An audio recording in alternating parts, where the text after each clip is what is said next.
Bueno, finalmente entonces vamos a abordar la parte del renderizado y composición. Recuerden, esta es la animación en la que se va formando el pétalo, ¿sí? Que bueno, conceptualmente representa al sol, dado que el festival se llama Solsticio, y ahí se formaba con la tipografía, en este caso la letra S simplemente. El resto lo vamos a componer en After. Recuerden que esto es simplemente una figura platónica, simplemente que está escalada, y luego le añadí un bevel, ¿sí? Para que, déjenme apretando la tecla NF para que se pueda ver el wireframe, ¿sí? Con el bevel simplemente lo que hago es redondearle el fondo. No lo voy a arrancar desde cero, simplemente voy a hacer como una especie de breakdown, como para que vayan viendo de qué manera se compuse esto. Voy a apretar ND para ver el wireframe más el shading. Si apretamos aquí en el botón de materiales, y en este caso déjenme que voy a utilizar la función de eliminar materiales que no se están utilizando, así solamente queda lo que ustedes están viendo aquí. El material principal es un shader de Octane. Recuerden que yendo al botón que tiene aquí la ruedita con el render, yéndonos a Octane Render, voy a renderizar a 1920 por 1080 lógicamente. En este caso déjenme retroceder hasta el número 0 del frame. ¿Qué más? Y aquí en la pestaña Octane les muestro un poco los parámetros en general. No estoy utilizando en esta versión el workflow de ACES. Estoy utilizando el sRGB estándar, común y corriente. Le estoy poniendo que procese con un tiempo límite de 180 segundos. Recordemos que estos son más o menos 3 minutos. No quiero que dure más de 3 minutos por frame en el renderizado, dado que voy a utilizar también la propiedad de denoiser. Entonces, si dura menos, lógicamente en llegar a los samples, el software, el Octane va a pasar a la siguiente imagen de render, pero en el caso de que tarde un poco más, no me interesa que tarde más de esos 3 minutos, ¿sí? Por frame. Luego en el kernel utilizo, ahora se los voy a mostrar, no voy a hacer acá el overwrite, sino que directamente desde la ventana de Octane Live Viewer Window, aquí es donde vamos a poder ver lo que se está procesando, pero si apretan en la ruedita, acá van a poder trabajar lo que sería el equivalente, déjenme reducir esto, lo que sería el equivalente a este kernel, ¿sí? Que en este caso estoy utilizando un path tracing, 2000 samples, 16 de diffuse, 16 de specular, bueno, 8.4 en los siguientes, el GI clamp, el alpha shadows. Me interesa que sea el alpha channel, a pesar de que hay un HDRI como ambiente de renderización, como environment, pero básicamente esto es un poco la generalidad de lo que utilicé. En el Camera Image Sampler lo tengo prácticamente todo por defecto, lo muestro simplemente la pestaña como para que se den una idea. El denoiser aquí lo tengo habilitado, pero lo tengo habilitado también en la cámara. No voy a utilizar ningún volumen, por lo tanto lo voy a dejar de esta manera. Esto sería simplemente, bueno, un método de reescalada que no voy a utilizar en este momento. Esto lo tengo todo por defecto. Y en este caso tampoco utilicé de aquí ningún postproceso de imagen. Eso lo hice luego en After Effects, que lo vamos a ver. El resto, sí, yo tengo una placa, simplemente una RTX 3080 Ti en una laptop. Esto es un poco la configuración. Cuando apretamos entonces la función de previsualizar, entonces ahí está cargando. Bien, lo primero, como les decía, el tema de, a pesar de que tenemos cargado un HDRI, ¿sí? Con estos parámetros, bien, esta es la potencia de la luz, ¿sí? Si la disminuzco, obviamente va a ser iluminado nada más que las luces con las luces que están ahí de Octane, no alternativas. Pero en este caso vamos a poner entonces 4,6 y en este caso el HDRI que estoy utilizando, fíjense que es uno que viene por defecto, o sea, está dentro del Asset Browser del Cinema, que lo pueden abrir ahí y pueden buscar HDRI y acá les va a salir, bueno, hay uno de estos que se llama Soft Shadow, creo que si escribo directamente Soft Shadow, aquí, que está aquí, ¿sí? Este es el HDRI que tiene cargado. Y si apretamos, déjenme que voy a desactivar el Asset Browser, vamos a aplicar aquí la ruedita y en esta ruedita, ¿sí? Lo que me interesa es el Alpha Channel, bien, dado que si no va a salir digamos con color negro de fondo. Y tampoco quiero que no le voy a poner el Keep Environment porque tampoco quiero que salga con el propio HDRI. Lo que quiero es que realmente salga con Alpha Channel. Los parámetros, en este caso ni bien arrastré el HDRI, lo único que hice fue subirle la potencia. Obviamente que lo podríamos rotar, ven, y van viendo cómo va cambiando la iluminación y por lo tanto la estética de la propia escena. Y también esto se podría animar, uno a medida que gira la cámara y ese tipo de cosas podría ir también animando la rotación tanto lateral como vertical, ¿sí? Con estas dos opciones. En mi caso lo dejé como estaba. Y asistí la escena con dos luces muy sutiles, porque no es que hacen un gran marcaje. El HDRI es el que toma el protagonismo. Fíjense que en este momento está desactivada y prácticamente está igual que si lo activase, ¿ven? Es muy mínima la diferencia, pero la diferencia está dado que voy a ponerle el candado para que quede bloqueado la cámara, así puedo, ¿sí? Con el botón del medio del mouse, mostrar las 4 ventanas y hacer otra vez el clic medio del mouse y poder venir aquí a la escena general de la perspectiva. Fíjense que voy a activar las luces y las voy a mostrar en el viewport para que vean. Tengo una luz grande que está fuera del alcance de la cámara. Déjenme que les muestro rápidamente la cámara. Ahí estamos.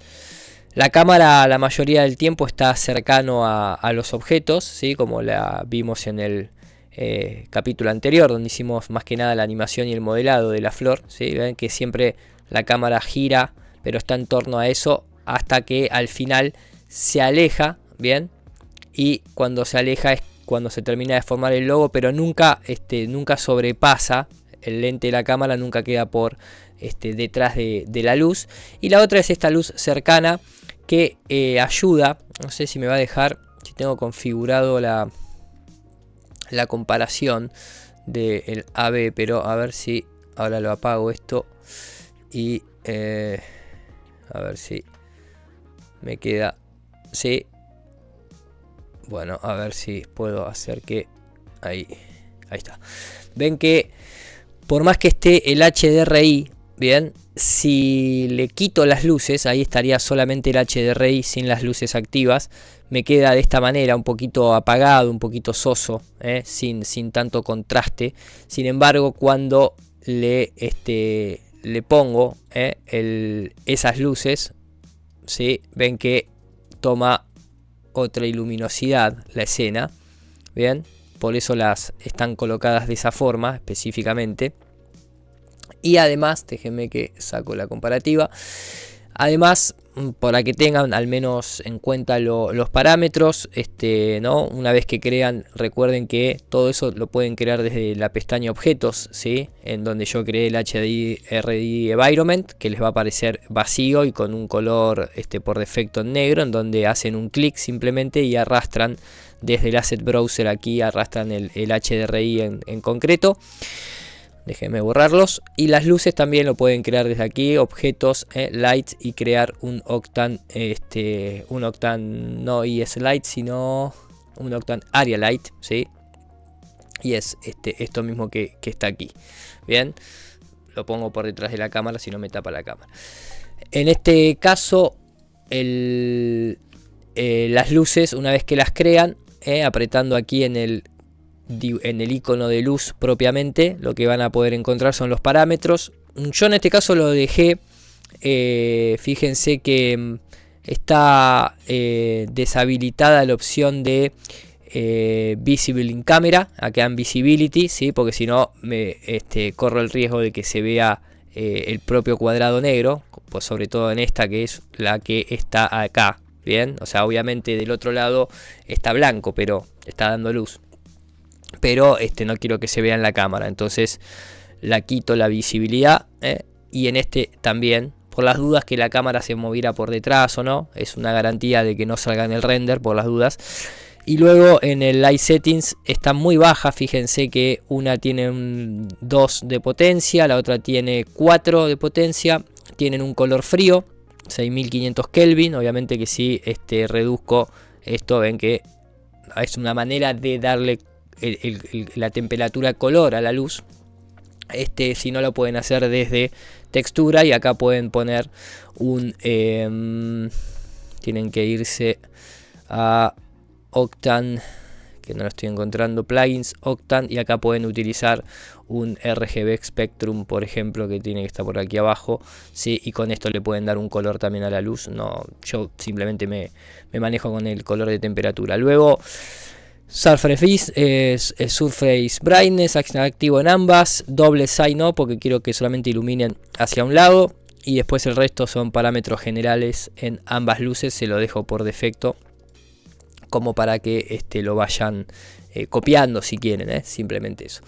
Luego los parámetros los vuelvo a mostrar, pero se los recuerdo nuevamente, aquí están los parámetros del propio kernel. Y dicho esto, lo que sí les voy a pasar a comentar es que en la pestaña de renderizado, propiamente dicho, lo que tenemos configurado desde el vamos es el path, ¿sí? La ruta donde quiero que se guarde la animación, ¿sí? Tanto de el regular image como el del multipass. Más allá de que esto lo utilizo yo para el Cryptomate, más allá de que vamos a configurar la propia salida de los canales de el Octane Render, pero esto lo tengo activo y lo tengo configurado de esta manera con un Open EXR en 32 bits en ambos casos. Y luego en la propia pestaña del Octane Render, no estoy utilizando en este caso Motion Blur, nada, lo voy a hacer en post eso.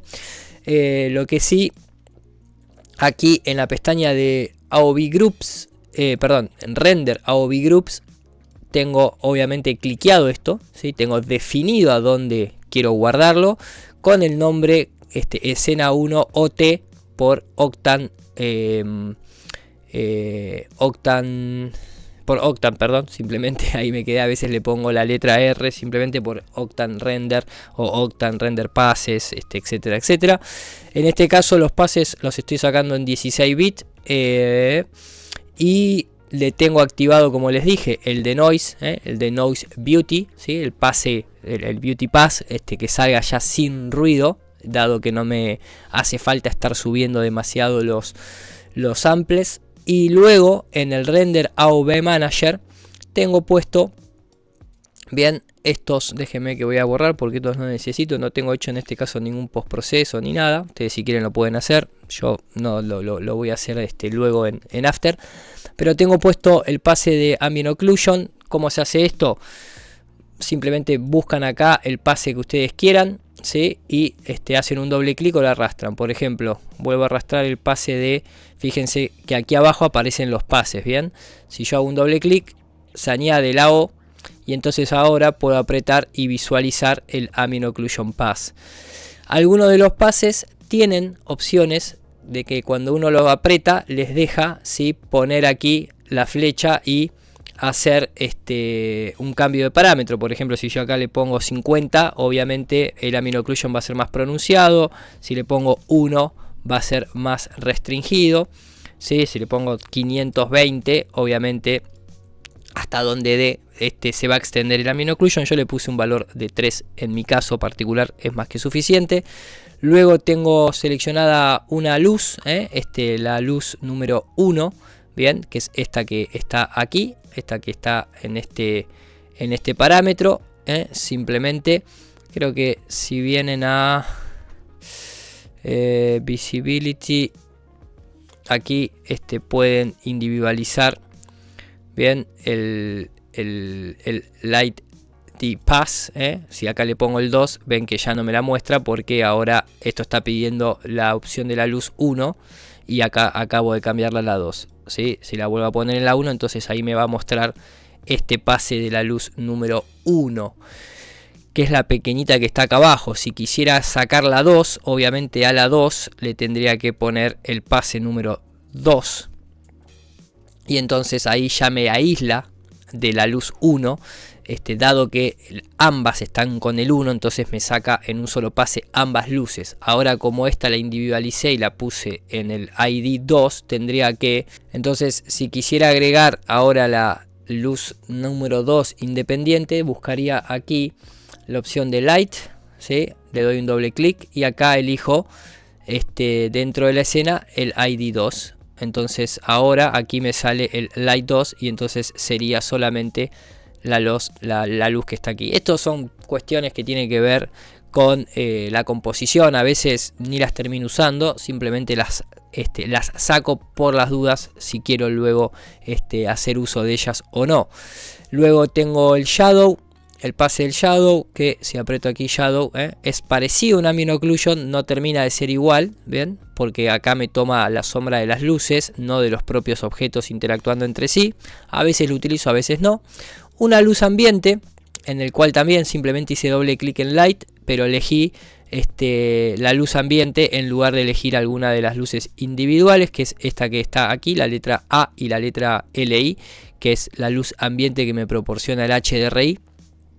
Y luego el pase de reflejos, Reflection Pass, ¿sí? Que es esto que está aquí. Son materiales bastante reflectivos todos, tienen propiedad de reflejo, por lo tanto me va a sacar esto en modo natural. No estoy sacando el Reflection Raw ni nada por el estilo, estoy sacando el puro y exclusivamente Reflection, ¿sí? Ni más ni menos que eso.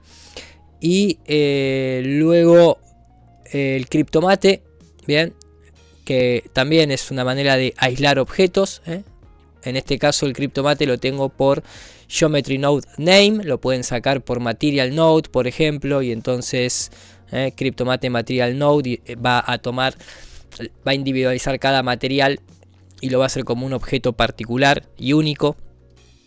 Lo pueden hacer por Object Node también, y entonces va a tener otro tipo de propiedades y demás. Lo bueno que tiene el Geometry Node es que si cortan el render y lo vuelven a renderizar, por ejemplo renderizan del frame 0 al 25 y tienen que cortar el render por X motivo, o se les cierra el programa y tienen que volver otra vez a renderizar desde el frame 26 en adelante, si utilizan alguno de los otros pases del Cryptomate, la propiedad de color va a cambiar y no va a respetar, y este pétalo no va a ser el mismo ID que fue la vez anterior renderizada, no mantiene la propiedad durante los distintos fragmentos que uno renderiza. Con el Geometry Node Name lo que hace sí es, a pesar de que el render se corte y vuelva nuevamente a ponerse en funcionamiento, va a respetar cada ID, cada nombre que se le asigna a cada objeto por individual, y no van a tener ningún problema luego en la composición. Y el ZDEP particularmente, déjenme que retrocedo la animación en un momento que haya, por ejemplo hay un fuera de foco. El ZDEP es el clásico ZDEP, ¿sí? En donde cuando lo añadan pueden aquí, tienen la flechita para configurar lo que sería el contraste, dado que si yo acá le pongo, no sé, 50, obviamente acá el ZDEP que extraiga va a estar prácticamente inservible, y si lo pongo en un valor muy bajo va a estar prácticamente todo blanco, ¿no? Entonces tampoco me va a servir. De esta manera lo que puedo hacer es ir regulando, además de que es animable, puedo ir regulando el valor mínimo y el valor máximo del ZDEP, que en este caso es un número 3. Recuerden que esto es un 32 bit, por lo tanto hay bastante información desde este negro hasta el gris. Dicho esto, estos son los render passes. Vuelvo al main, simplemente para que se vea el main view. Y después lo otro que queda son dos cosas. Uno que es justamente, dado que veníamos hablando del ZDEP, déjenme que les comento. La animación de la cámara, que lo vimos en la primera parte de este tutorial. Cuando estoy en la fase de render es cuando me gusta animar el foco de la cámara. Para eso la cámara es una cámara Octane Render. Tienen dos opciones. Si la crearon inicialmente, como les mostré en el tutorial anterior, desde objetos crearon una cámara, Octane cámara, ¿sí? O si crearon una cámara común y corriente de cinema, entonces botón derecho, van a extensiones, Octane Tags, déjenme porque esto está fuera de la cámara, de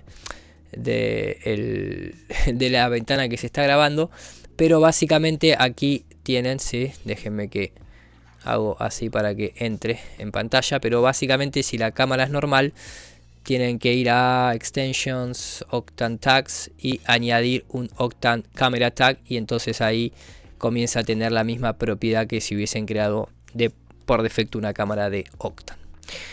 Entonces el punto importante de esto es que la cámara en sí, lo que yo hago es animarle el fuera de foco. Bien, entonces una vez que apretan en el icono pueden ir a donde dice Thin Lens, y aquí es donde entre el Depth of Field o el Physical Camera Parameters van a estar animando el fuera de foco. Por ejemplo, si vuelvo al Z-Depth, aunque aquí parezca que está todo negro, en realidad hay una pequeña franja que en el 32 bits los va a tomar, que es esta parte de acá, ¿sí? Esta parte de acá es donde está haciendo foco la cámara. Si yo me acerco, van a poder ver, aquí no, aquí a la cámara, que el foco está haciendo ahí, donde llega esta línea, es a donde está haciendo foco. Si modifico el f-stop, no voy a modificar la profundidad de campo, pero voy a poder intensificar ese fuera de foco. Si le pongo un f-stop muy alto, obviamente prácticamente no hay fuera de foco. Si se lo reduzco, va a haber mucho fuera de foco y va a ser prácticamente imperceptible la parte que está en foco. Lo puedo hacer desde aquí o lo puedo hacer desde la apertura. Ven que es un slider que funciona de manera bidireccional. Yo en este caso animé el slider de apertura. Esto lo tengo por lo general de esta forma cerrado. Y acá pueden ver abajo, ¿sí?, todos los keyframes de este tag en particular. Si yo descliqueo el tag, obviamente desaparecen los keyframes. Una cosa es los keyframes de la cámara en cuanto a la animación. Cada uno de estos keyframes es de posición, rotación, etcétera, etcétera. Y aquí son los keyframes propiamente de los parámetros que tiene el tag. En este caso lo que está animado es el focal depth y el apertura. Entonces, también lo que puedo hacer obviamente con el focal depth es cambiar, ¿sí? Ahí sí cambia, ven cómo cambia el foco de la cámara, ¿sí? Ven que empieza a ponerse, el foco lo empieza a hacer a donde llega este visor de la propia cámara, ¿sí? Esto sería la representación del lente, este primer trapecio, y este segundo sería donde yo quiero que haga foco la cámara. Bien, ¿ven? Ahí también puedo achicar o agrandar el milimetraje y demás, pero bueno, me quedo con esto como para no volverlos locos. Simplemente acá lo que hice fue, dado que la cámara arranca muy cercano y me interesa que todo esté fuera de foco, eso se puede ver en la animación final, que simplemente al pétalo que tiene, ahora vamos a ver los materiales, ven que tiene un pequeño bump, tiene una pequeña rugosidad, no es un color puro y liso. Me interesa ir haciéndole foco a medida que la cámara va retrocediendo. El foco se mantiene los primeros 75 frames, se mantiene en los mismos parámetros. Lo único que va cambiando es que la cámara se mueve y por lo tanto va mostrando distintas partes de ese primer pétalo. Pero muchas veces este tipo de animación, la gracia está ahí, en hacer un foco bien reducido a un objeto que, si ustedes ven en el modelado, no tiene demasiada gracia. Es simplemente un objeto platónico con el bevel, como les mostré aquí, con el bevel aplicado, que si le quito el bevel, ven que ahí se define más, por ejemplo, esta línea del propio de la propia geometría. A mí me gusta que quede más en smooth y simplemente por eso lo hice. A medida que la cámara se aleja, entonces ahí sí ya el foco empieza a disminuir, porque vamos a entrar en un plano más general, ¿sí? Simplemente, entonces por ese motivo, déjenme que reacomodo esto. Si ustedes ven, los parámetros aquí ya empiezan a cambiar a medida que la cámara se aleja. Y a lo largo de la animación va a haber una especie de danza de los pétalos, en donde mantengo el foco siempre en el centro. Los que van llegando ya van llegando en un fuera de foco, que me interesa que sea así. Luego a esto en post le vamos a añadir el motion blur en after. Y esto es simplemente la animación de la cámara. Y va cambiando, como ven aquí, a dónde estamos haciendo foco. Nada más que eso, hasta que empieza a aparecer la tipografía. En este caso, la tipografía, cuando aparece, la cámara está del otro lado, ¿sí? Simplemente por eso. Luego, esperen que hacemos así. La cámara se acaba de dar la vuelta, ¿ven? Y está enfocando la parte de atrás y luego vuelve a girar. Cuando vuelve a girar le hago todavía un fuera de foco más agresivo, porque cuando se pone ahí en el lateral, prácticamente la intención es que no se entienda muy bien qué es lo que está pasando. Y luego sí, cuando termina de hacer la animación completa, aparece la cámara ya. Acá prácticamente el fuera de foco es casi nulo. Fíjense que el focal depth ya está en 475 centímetros.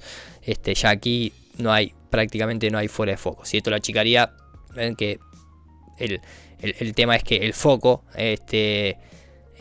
no hay profundidad de campo, porque el objeto en este caso está muy lejano. Entonces o hay fuera de foco o hay foco, o está en foco, lo cual me interesa que esté en foco. Y luego viene la otra tipografía, que viene por detrás de la cámara, ¿sí? Que estaba ahí todo el tiempo esperando, esta que está aquí, que a medida que la cámara retrocede viene y se posiciona mientras que continúa la danza esta de los pétalos. Eso es en cuanto a la animación de la cámara. Y los materiales, que es lo más lo último que queda antes de ir al after, son muy sencillos. Yo los obtuve, inicialmente me gusta por una cuestión de simplicidad, ¿sí? Si aprieto aquí en el botón de materiales, aquí van a poder ver, hay varios, hay muchos que no los terminé usando, están simplemente descargados, pero básicamente desde la propia ventana de Octane, tanto desde aquí o desde la propia pestaña de Octane, cuando vienen acá al Live Viewer, pueden ir a donde dice materiales y pueden abrir el Open Live DB, el Open Live Database, en el cual pueden o bien tener materiales ya cargados de Octane en la computadora, en el disco rígido local, por ejemplo los de Grayscale Gorilla, los que fuesen, o pueden hacer uso de la librería que tiene online gratuita, ¿sí? Como el Cosmos library del V-Ray, por ejemplo, en el cual aquí estas serían las que están online, las que dice LiveDB, y LocalDB son las que yo tengo cargadas en disco rígido. Por ejemplo, estas son de Grayscale Gorilla, de Concreto, de CarPaint o lo que fuese. En el caso de las que están acá, lo que utilicé fue en el LiveDB, me fui a Non-Organic Shaders y me fui a Paint, no, a Metal, me parece que me fui a Metal si no me equivoco, porque no es sino que es aquí en Metal. Aquí utilicé, creo que fue me parece, a ver si tiene el nombre, se llama Basic Glossy Material 1. No sé si aquí está ese material, porque yo después le cambié. Lo que utilicé fue como base este material que dice Anodized Aluminio Mate. ¿Sí? Apretan el botón derecho, simplemente botón derecho, y le ponen la opción de descargar. Y cuando ponen descargar les aparece aquí en la librería. Y después lo que hice fue, vamos a reemplazar de manera intencional el color de los pétalos, por ejemplo. ¿Sí? Lo que hice fue inicialmente, ¿ven? Ahí lo acabo de cambiar, hacer un doble clic, ir a donde dice Node Editor, seleccioné todo, puse View, Auto Range Selected, y lo que empecé a hacer acá fue simplemente cambiar el color del shader. No hay mucha más vuelta en eso, simplemente comencé a llevarlo a un tinte medio azulado en el diffuse, Y obviamente el color violeta que está aquí proviene del specular, que todavía se mantiene en rojo. Entonces lo que hice fue llevarlo, quitarle el rojo y llevarlo a un azulcito más, más oscuro, menos saturado. Obviamente que pueden utilizar el color picker y ir probando. Bien, luego tenemos un roughness, sheen layer, ¿qué más? El bump en este caso que no tiene nada. Opacity, index of refraction, obviamente esto es simplemente para la reflexión. Recuerden que pueden ir chequeando la capa de, ¿sí?, el pase de reflejo de manera individual haciendo clic en los distintos botones de aquí abajo. Pero básicamente lo que hice fue ir llevando bien el color a gusto y placer de cada uno, más saturado, menos saturado y demás. Esto es algo parecido. Y lo que hice fue sí subirle el roughness. Fíjense que si lo reduzco queda como muy espejo. Bien. Y si lo aumento obviamente va a quedar más difuminado el reflejo. Probé con esto. ¿Sí? Probé con este color y después me decanté por un material Universal Material, que pueden ir a Octane y poner crear, ¿sí?, aquí Universal Material. Y en este caso nuevamente déjenme que lo arrastro y actualizo. Vean, ahí estaría saliendo en un color blanco. Y me terminé decantando por hacer un material así muy tranquilo en el color azul. Vamos a ponerle un poquito más saturado. Sí, una cosa más así. Ahí. Estoy utilizando el roughness. Déjenme que lo vuelva a poner en negro. Aquí en color en el albedo. Sí. Copio el color azul. ¿Por qué lo hice de esta manera? Porque después me fui justamente al roughness. La aumenté un poco para que se haga más esfuminado. Tiene más opciones. El material universal en lo que yo necesitaba. Pero sobre todo por el tema de poder jugar con el parámetro de metálico. Ven que ahí empieza a tomar un color más metálico. En lugar de quedarse con un material más difuso a pesar de tener reflexión. Entonces de esta manera me gustaba más. Si se fijan es prácticamente entre este que está aquí y este que está aquí. Fíjense que en términos de el shading se lo pueden notar aquí en lo especular, es casi lo mismo. Lo que me estaría faltando aquí es el roughness, tenírselo un poquito más de celestito, simplemente, no más que eso. Entonces también pueden hacer obviamente, ¿sí?, teñir de color el edge tint de lo metálico. Bueno, tienen más parámetros para jugar. Y el color principal, que es el amarillo, que también vamos a restaurárselo, también es un... Este sí creo que era, déjenme que lo cliqueo aquí. Este también ven que es un universal.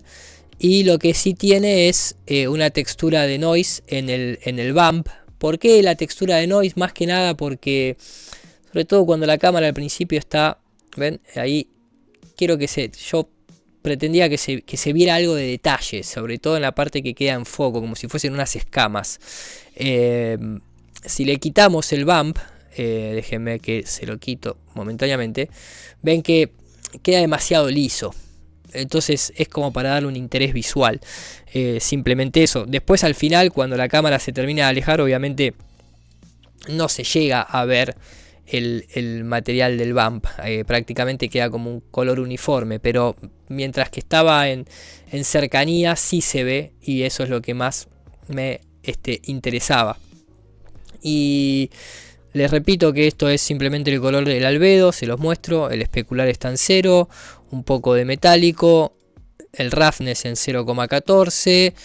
Y el bump, es simplemente un multiply texture, donde hay un color de base, color gris de base, para que haya como un nivel de que no haya ni bump positivo ni negativo. Recuerden, el negro y el blanco en el canal bump es negativo y positivo. El gris al 50% queda neutro. Y sobre eso le estoy multiplicando un noise, una textura noise, un perling noise del propio Octane, que si aprieto aquí y me vuelvo al Basic Node Editor y hacemos un Auto Arrange, podemos ver si este es la textura del noise, que si apretan en el slot y apretan la letra D, les va a mostrar en modo solo la textura. Fíjense que el noise es muy pequeño. Bien, si acá lo agrando desde la transformación que le pusimos para poder jugar con la textura, si amplío esto y lo llevo al ni siquiera al 0, ni siquiera al 1, lo llevo al 0,2, fíjense que vamos a actualizar esta textura del noise, pasa a ser bastante más marcada y más grande. Claro, cuando la cámara está ahí tan cercano, va a parecer como gigante, ¿no? Esas hendiduras del bump. Por eso lo hice de manera pequeña. Fíjense que hay una diferencia. Ven que ahí casi que no... Bueno, tal vez les gusta así estéticamente. A mí en lo personal me gusta en el 0,02%. Y que sea algo mucho más... déjenme que actualizo. Que sea algo mucho más sutil y pequeño, sobre todo para que cuando la cámara se aleje no se termine de ver. Aquí, como ven, sí se ve, porque todavía el objeto está bastante cerca, y recuerden que esto va a estar en 1920 x 1080, por lo tanto se va a ver más en detalle todavía. Y esto es un poco el material. Y en el caso de, se los muestro por las dudas que alguno no lo sepa, pero bueno, nunca está de más, es algo muy, muy simple. Me voy a quedar ahí con la tipografía. Lo que hice fue, ¿sí? Recuerden que cuando el objeto sucede con las tipografías, sucede con los objetos nativos, o sea, que todavía están en su etapa procedural, que no han sido colapsados a polígonos, tiene una identificación directa, una selección directa en el material. Por ejemplo, fíjense que en el caso de la primera letra S, que es esta que está aquí, ¿ven? Esta que puedo hacer aparecer y desaparecer. Lo que hice fue básicamente lo siguiente. Tiré el color azul de base, ¿sí? Esto también hace que toda la tipografía sea color azul. Por lo tanto, si yo me vengo aquí y la giro, roto la tipografía, todo es color azul. ¿Ven? Todo es color azul. Lo que hice fue simplemente dejar toda la base en color azul y que solamente la textura en amarillo, la aplico segunda, se la pongo a la letra, acá en la selección automática le pongo C1, y de esa manera toma lo que se denomina el cap 1 dentro de la selección natural del objeto. ¿Qué sería la cap 1? Bueno, esperen que me confundí acá, ahí, vamos acá, C1. En el color amarillo, no en el azul. El C1 es la capa frontal, ¿ven? Entonces, de esta manera tengo el color amarillo solamente en la capa frontal. El resto del objeto obviamente es azul, todo en su conjunto. Bien, lo que son las selecciones naturales en Cinema son C1 para la capa frontal, C2 para la capa trasera, R1 para el bevel frontal y R2 para el bevel trasero. Y en el medio, o sea, en el medio me refiero a todo esto que está aquí en el medio que estoy marcando con el mouse, sería el color natural sin poner ninguna selección. O sea, pueden, por ejemplo, acá ustedes tienen color 1 el frontal, color 2 el bevel frontal, color 3 la parte interna esta del medio, que no tienen que poner ninguna selección, y luego color 4 el R2 y color 5 el C2. Lo mismo pero de manera invertida hice con la otra letra S que llega. Simplemente lo pueden ver aquí cuando esperen que la activo, ¿sí? En donde el color base es el amarillo y el C1 es el color azul. Bien, si actualizo tendría que aparecer ahí. No aparece porque todavía no llegó, me parece, o ya se fue. No, ahí está. Dicho esto, es básicamente la configuración. Incluso mantuve el UW mapping, porque como esto es un objeto natural del propio Cinema, no hace falta mapearlo de ninguna manera. El platónico lo pasé también, lo dejé por naturaleza, dado que sigue siendo un objeto natural del Cinema. Tal vez si esto vendría de polígonos, uno le haría un unwarp o le pondría tal vez una proyección cúbica, o lo pueden hacer en lugar desde el material, también lo pueden hacer como les mostré en este caso desde el propio Octane Render, en el cual pueden aplicarle una proyección, ¿sí? a una proyección parecidas a las que te da las opciones el Cinema, pero aquí hay algunas más. Dicho esto, no queda más que ya tenemos definido los pases, tenemos las luces, tenemos la cámara, tenemos los fuera de focos y demás, y sobre todo tenemos definido las rutas donde se van a guardar, tenemos definido la cantidad de frames que queremos renderizar, y luego de esto lo que queda es más que nada hacer render, ¿sí? Apretar ahí el render y que comience el renderizado.